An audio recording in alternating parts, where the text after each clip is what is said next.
Et bonjour tout le monde, on se retrouve pour une vidéo qui n'a rien à voir avec les enveloppes budget ou les travaux chez moi. Là on se retrouve pour le point de croix. J'ai eu envie de refaire du point de croix, j'en ai pas fait depuis 17 ans. Et donc ça me fait plaisir de partager ça avec vous. Alors, il y aura plusieurs petites vidéos entre guillemets explicatives. De quoi a-t-on besoin? Alors là, je vais parler que du point de croix compté, parce que je suis tombée de ma chaise quand j'ai découvert que maintenant il existe le point de croix estompé, qui est un mix entre, je dirais, le canevas et le point de croix, avec un petit mélange de DP. J'ai jamais fait de diamond painting, mais j'ai voulu tester. J'ai passé une commande, je vous la montrerai. À voir. Donc là, on est exclusivement sur le point de croix compté. De quoi a-t-on besoin? En tout premier lieu, d'une toile principale. Ça fait partie des choses indispensables.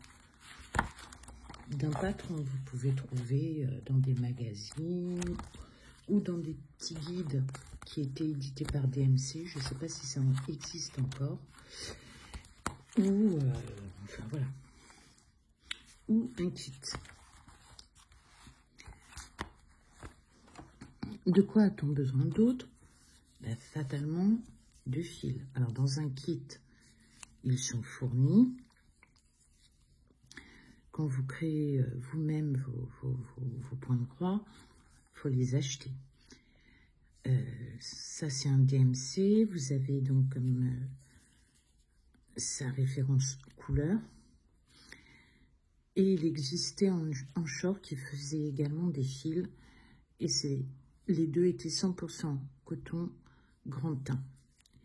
Et là, c'est un DMC moulinet spécial. Et il y a aussi le DMC 117. Donc, j'ai utilisé les deux. Et bon, je n'ai pas trouvé grande différence. Peut-être que celui-là est un petit peu plus satiné, un petit peu plus brillant. Ensuite, de quoi a-t-on besoin? Ben, d'aiguilles à broder. Alors, moi, j'aime bien les aiguilles quand même. Alors, elles sont à bourron, mais enfin, tout est relatif dans bourron. Elles sont constituées d'un chat et vous avez des courtes et des longues. Moi, j'aime mieux enfin, ça dépend, les courtes. Je vais vous expliquer pourquoi. Si vous voulez faire un bêtisier, demandez-moi d'enfiler un fil. C'est mission impossible. Hein.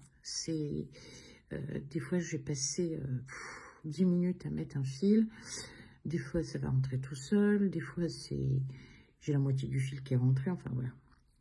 Donc, j'utilise les enfile-fils. Donc, j'en ai des très jolis.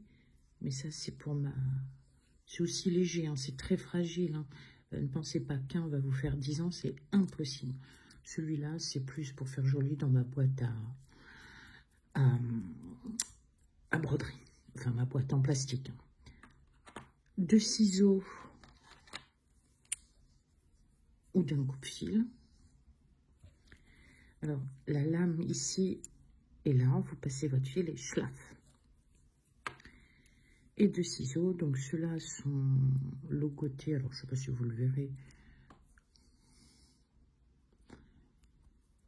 DMC. Mais ils sont très vieux. Voilà, ils pendouillent.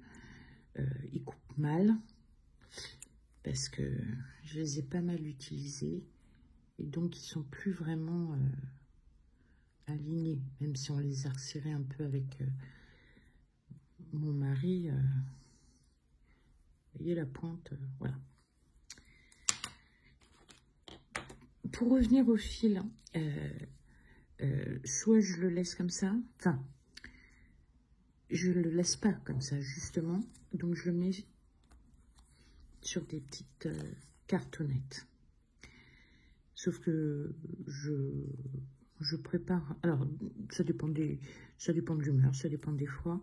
Je le préparais, soit tout le fil était enroulé dessus, et ça fait une petite épaisseur, et dans les encoches, soit je préparais deux fils, de la longueur de la main au coude, et je les enroulais comme ça, il était préparé. Mais l'un dans l'autre, on ne gagne pas plus de temps, et voilà, c'était vraiment à l'humeur. Ensuite, moi j'utilise un stylo qui s'efface à l'eau. Celui-là est entre guillemets récent, puisque je voulais m'en servir pour les enveloppes budgétaires. Et en fait, c'est pas top comme résultat. Mais en fait, alors, quand je fais un point de croix compté, je marque mon milieu. Hop, je le marque. Et normalement, je surfile 10 en 10 en hauteur, en largeur. À l'horizontale et à la verticale. Et pour terminer, ben j'utilise un stabilo. Alors, j'utilisais un stabilo parce que avant les kits étaient en noir et blanc. Donc, pour savoir où on en était, c'était l'idéal. Maintenant, dans les magazines, l'avantage, c'est qu'il est en couleur. Les symboles sont relativement clairs. Donc, j'en ai plus vraiment besoin. Je le garde quand même. Pour... parce qu'en fait, à partir du patron, qu'il soit noir et blanc, peu importe, je le refotocopie en zone. C'est-à-dire, je vais photographier une zone, enfin photocopier une zone et l'agrandir. Et avec le stabilo, pour les couleurs, la question ne se pose pas. Voilà, j'espère que cette vidéo vous aura plu. Elle est la numéro 1 d'une série. Donc là, ça va être un petit peu chiant, ça va être le matériel, ça va être les toiles. Voilà. Je vous dis à bientôt. Bisous, bye.